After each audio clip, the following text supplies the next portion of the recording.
Muy buenos días. Muy buenos días, muchas gracias por la invitación. Bueno, cuando la población estuvo atenta a esta puesta en marcha de este corredor vial o de los corredores viales, lo que comúnmente llamamos como corredor azul, quedaban temas pendientes, ¿no? Como definir qué empresa, qué consorcio se va a hacer cargo del cobro de los pasajes a través de esa tarjeta que ya se había adelantado. Aparentemente, lo teníamos entendido que durante la gestión Villarán al término ya se había definido esto. Sin embargo, ahora tenemos conocimiento de que volvería a foja cero todo este proceso, este concurso que se realizó para elegir a la empresa. A ver, explíquenos un poco y coloquemos en contexto esta situación. ¿Qué es lo que significa volver a foja cero el proceso? Mi información y mi entendimiento del tema es que no lo van a volver a foja cero, sino que van a retroceder un determinado número de pasos en el proceso de licitación y han nombrado un nuevo comité especial para que maneje esta licitación desde el punto en donde ellos interpretan que deben regresar el proceso y que es un punto previo a la apertura de sobres, ¿no? Con lo cual lo que significa esto en concreto es lo que están anulando en realidad no es la licitación, sino están anulando la adjudicación que dio el directorio anterior que yo presidía, ¿no? Y esta anulación de la adjudicación está basada en un informe que emite el MEF en el que señala que Protransporte presentó de forma extemporánea su solicitud de opinión favorable. Por lo tanto, el MEF en realidad lo que hizo fue abstenerse de opinar sobre el fondo, es decir, en opinar lo que es materia de su competencia, es decir, proyecto de recaudo era o no era sustentable, y señalar que como había una solicitud de forma extemporánea, ellos se abstenían de opinar. Y por lo tanto, la MML no obtuvo opinión favorable, pero tampoco se generó una opinión desfavorable. La propia reglamentación del MEF señala que si el MEF se abstiene de opinar, en realidad, pasados los 15 días, ¿no es cierto?, se entiende que ya la opinión es favorable. Por lo tanto, en mi opinión, y en la opinión de los estudios jurídicos más importantes que fueron consultados por Protransporte, Protransporte estaba apto para firmar ese contrato, porque el MEF se abstuvo de ejercer su competencia, que es opinar sobre el fondo. En ninguna parte de la reglamentación del propio MEF señalaba, ¿no?, porque después ellos, con posterioridad a todo lo acontecido, sacan una reglamentación que modifica esta apreciación y que dice, el que no obtiene opinión favorable, ¿no?, obviamente no puede continuar y pueden declararse nulos los actos posteriores, ¿ok? Pero esa modificación posterior ratifica la posición previa de que en realidad el MEF en el momento previo tenía que opinar sobre el tema y ellos optaron por no opinar, ¿no? A ver, hay que hacer un poco también digerible el tema para nuestros televidentes. Lo que se quiere es poder definir cuál va a ser la empresa que va a realizar los cobros, ¿verdad? Ustedes convocaron todo este proceso de licitación, hubieron algunos concursantes y quien salió ganador fue el consorcio Recaudo Lima. Sí, que es Graña Montero con la Autoridad de Madrid. Claro, integrado por Graña Montero y la Autoridad de Madrid, GMD y la Autoridad de Madrid. Bueno, lo que está diciendo ahora a raíz de todo lo que es el estudio, digamos, que hace la actual gestión es que ustedes no comunicaron a tiempo digamos, al ganador, al MEF. Por eso lo comunicaron de forma extemporánea, por lo tanto, para ellos no es válido, incluso quieren incorporar a otras nuevas empresas para el proceso. No es correcto. No es que quieran incorporar otras empresas. A ver, lo que Protransporte Pero, digamos, podrían hacerlo, ¿no?, si se convoca un nuevo proceso. No están convocando un nuevo proceso. Lo que están haciendo es, dentro del mismo proceso de licitación, que digamos tiene como 10 pasos, están retrocediendo como 3 pasos, ¿ok? Ahora, ese retroceso lo que genera es que están anulando la adjudicación. Por eso yo quisiera bien claro, no están anulando la licitación, están anulando la adjudicación. Porque al retroceder varios pasos que quedan antes del proceso de selección y adjudicación, lo que en realidad están haciéndole es quitándole el triunfo al consorcio ganador. Y vuelven a un punto en la licitación en que, como usted señala, todavía podrían incorporarse otros participantes, ¿no? Ese es exactamente lo que el directorio de Protransporte ha acordado, ¿no? Y ha notificado a la empresa afectada. ¿Por qué se genera esa situación? ¿Por qué el MEF después señala que nunca se le informó a tiempo o que se le informó de forma extemporánea? Porque en el caso nuestro, el equipo de Protransporte, y yo quiero dejarlo esto bien claro, nosotros en ningún momento se nos ha ocurrido o hemos pensado que podíamos caminar el proceso de licitación sin la opinión favorable del MEF. No es que aquí haya, como dijo una nota de prensa de la Contraloría, que nosotros estábamos en una posición de rebeldía y que no estábamos acatando el rol de nuestros entes rectores, como la Contraloría y el MEF. Eso simplemente no es cierto. Lo que ocurre es que si uno lee el reglamento del propio MEF, ¿no es cierto?, previo a las modificaciones que se dieron con posterioridad a este problema, lo que ese reglamento señala es los proyectos de APPs que son cofinanciados, ¿ok?, o que requieren garantías del Estado, esos son los que están obligados a tener una opinión previa del MEF antes de la adjudicación. Durante el proceso de licitación. Antes de la adjudicación, ¿ok? Y además el reglamento mismo no especifica exactamente cuál es el momento, ¿ok? Y no establece un plazo. Y los proyectos como el nuestro, que era totalmente autofinanciado y que no requerían garantías del Estado, la reglamentación lo que dice es tienen que tener la opinión favorable antes de la firma del contrato. Por lo tanto, en nuestra opinión jurídica, nosotros hicimos lo que nos correspondía hacer en los plazos que nos correspondía hacer. Pero y entonces, cuando hemos hecho consultas externas a estudios tan importantes como el de Alfredo Buller, el estudio Hernández, el estudio el de Jorge Danós, que fue consultado por la propia empresa Graña y Montero, y el informe legal de Milagros Maraví, que es una experta en concesiones, todos ellos concluyen en lo mismo. Protransporte actuó correctamente, pidió en las fechas que correspondía. El MEF está aplicando los aspectos reglamentarios que corresponden a proyectos cofinanciados, no a proyectos autosustentables, ¿no? Entonces ese es el punto. Nosotros tenemos una diferencia de apreciación jurídica, legal, sobre el momento de apreciación, pero si cualquier persona lee el reglamento va a sacar la misma conclusión que nosotros, ¿no? Pero ¿por qué se hizo llegar el contrato al MEF recién el 16 de octubre, cuando ya se había conocido quién sería la empresa ganadora el 6 de octubre? Por eso, te lo acabo de decir, porque la reglamentación del MEF lo que dice es las obras cofinanciadas requieren la presentación de la solicitud de opinión favorable del MEF previo a la adjudicación. Las obras autosustentables o que no requieren garantía del Estado solo la requieren antes de la firma del contrato. Eso es lo que estaba planteado en la propia reglamentación del MEF que estaba vigente durante el proceso de nuestra licitación. Pero el MEF no va a ser loco, ¿no?, para emitir un comunicado. Incluso ayer lo leía en gestión, señalando que sí hubo esta decisión de informar el contrato de forma extemporánea. Entonces ellos también sabrán su reglamentación. Sí, de acuerdo. Y ellos tienen las de ganar porque como son el ente rector del tema, si hay un tema de interpretación, claro, ellos la pueden interpretar porque son el ente rector de la materia. Pero no está loco ni Milagros Maraví, ni Jorge Danós, ni el estudio Buller, ni el estudio Hernández. O sea, estos son los estudios más importantes y los analistas jurídicos más importantes del país sobre estas materias, ¿no es cierto?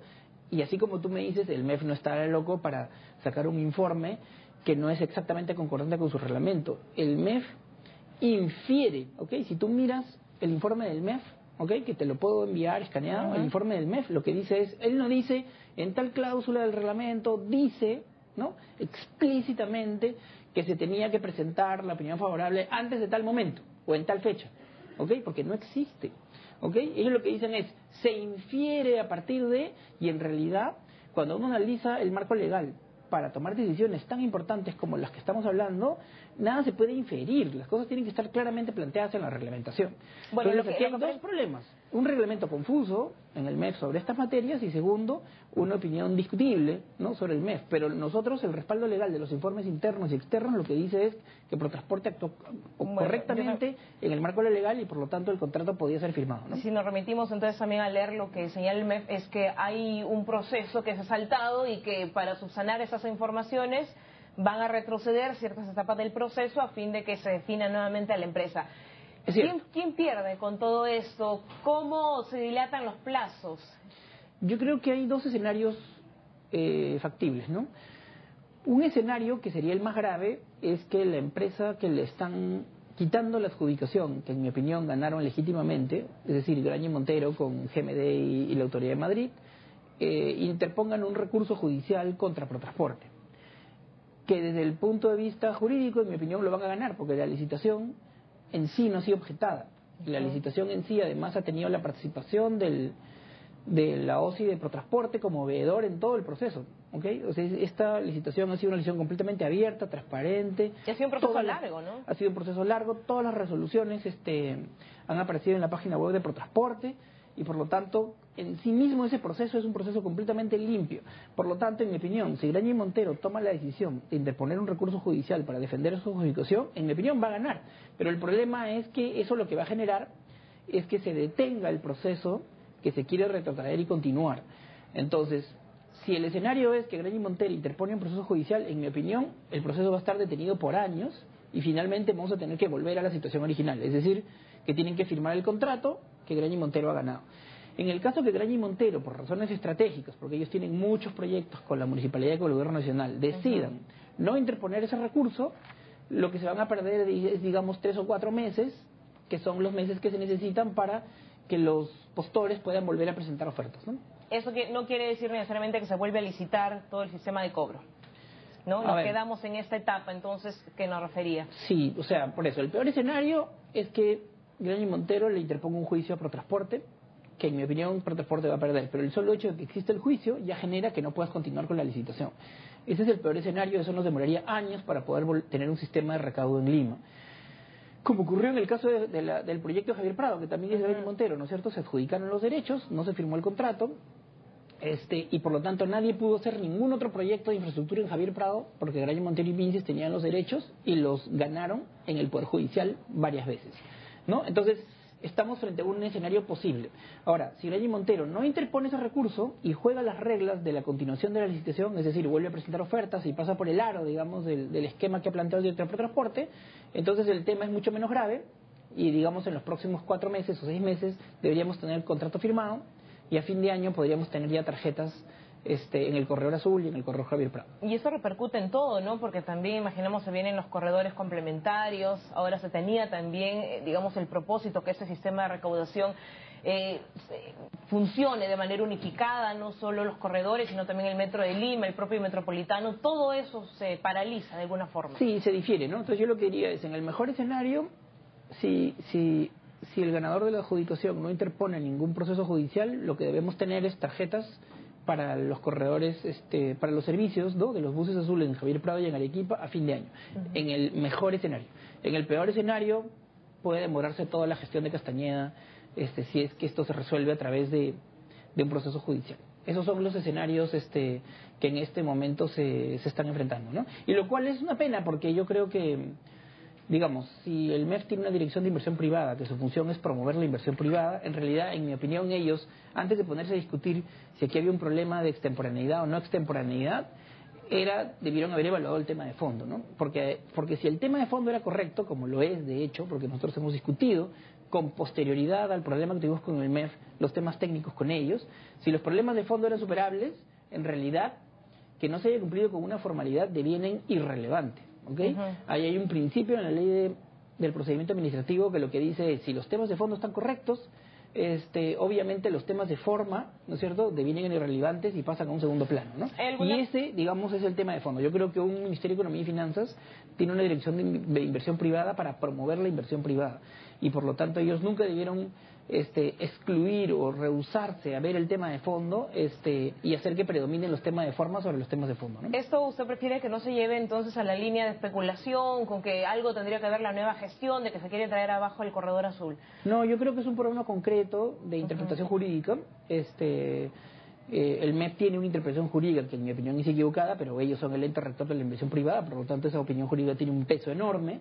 Y Protransporte durante nuestra gestión tuvo una opinión jurídica distinta y todos los estudios importantes de abogados que nosotros contratamos tuvieron una opinión que era diametralmente opuesta a la opinión del MEF y que más bien la opinión de estos estudios de abogados es que el MEF incumple el principio de legalidad al no opinar sobre el fondo que era en ese momento su competencia principal sobre esta materia, ¿no? Lo que estamos viendo como más destacado es que lo que señala es que el MEF sí defiende esta manera de intervenir de alguna forma, a dar el visto bueno, se trate en proyecto de cualquier tipo de asociación, en este caso es una asociación público-privada, ¿no? Sí, yo creo que el MEF tiene toda la razón en tratar de reglamentar estas cosas para evaluar si los proyectos son autosostenibles y si no van a generar grandes costos posteriores adicionales a los previstos, como ocurrió, por ejemplo, en Interoceánica Sur, que fue un proyecto del Gobierno Nacional y que las obras debían costar una cantidad y terminaron costando el doble.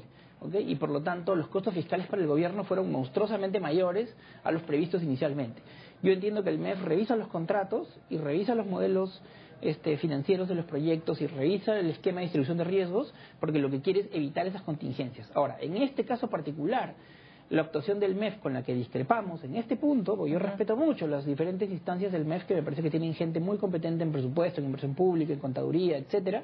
En este punto en que tenemos una discrepancia, lo que creo es que va a generar las contingencias. Al MEF no entrar al tema de fondo y no permitir la opinión favorable, claro, está induciendo al director de Protransporte a tener que, digamos, anular el proceso.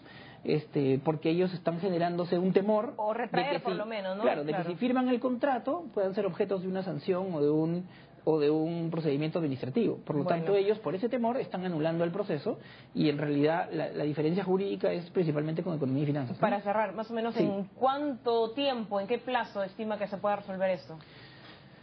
Por eso, yo lo que creo es que si, de nuevo, dos escenarios, ¿no? Si Gran y Montero... sin repetir los escenarios, más o menos, ¿qué tiempo podría dilatar Pero esto? es que ya lo señalé. En el mejor de los casos podemos tener tarjetas de un sistema electrónico integrado a fin de año, Esa sería y esas alternativa. tarjetas podrán pasar por los validadores del Metropolitano, porque ellos no están cambiando la esencia de la licitación, solo están retrotrayendo el proceso. La esencia de la licitación está bien planteada porque establece un estándar de tarjeta electrónica que, a diferencia del Metropolitano, que no es compatible con nada porque tiene una capacidad muy limitada, y lo mismo la línea 1, la tarjeta del sistema integrado sí podría pasar tanto por las máquinas validadoras de la línea 1 del metro, como por las máquinas validadoras del Metropolitano. Por lo tanto, con la tarjeta del CIT, y nosotros esperamos que lo mismo ocurra con la línea 2 del metro, con la tarjeta de línea 2, sí puedan los usuarios no tener que usar otra tarjeta, y con esas tarjetas poder usar todos los sistemas. Eso felizmente no ha sido cambiado, no ha sido cuestionado. Así que esperemos que haya un poco de suerte. La nulidad ya está dada, por lo tanto, la nulidad de la adjudicación está dada, por lo tanto ahí yo creo que ya no hay camino de retroceso, no hay que llorar sobre la leche derramada. Esperemos que Gran y Montero no enjuicie a Protransporte y que a fin de año podamos tener un sistema de tarjetas sería también un costo mayor. Bueno, muchas gracias. Integradas. Sí, muchas gracias. Con miras a esta ansiada modernización del transporte que sobre todo la población sigue esperando. Muchas gracias al señor Gustavo Guerra García, gerente de Protransporte, por estar en nuestros estudios. Pausa.